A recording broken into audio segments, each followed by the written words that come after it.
Hi everyone, welcome to my channel Shri Jagannath Odia tutorial.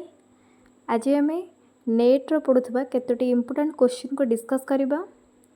हाथी गुंफा शिलालेखर भाषा कौन? पाली। ओडिया भाषा केउ अपभ्रंश भाषार सृष्टि? पूर्व मागधी अपभ्रंश। यहाँ नेट्रे प्राय पड़े।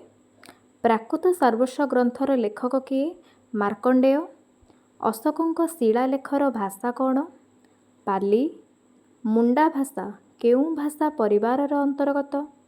ऑस्ट्रिक। यहाँ नेट्रे पड़े, बारंबार यहाँ पड़े। साहित्य दर्पणर स्रष्टा किए? Vishwanath Kaviraj. Outlines of Indian philology कहार रचना? John Beames. ध्वनि विज्ञान पुस्तकर रचयिता किए? गोलोक बिहारी धल।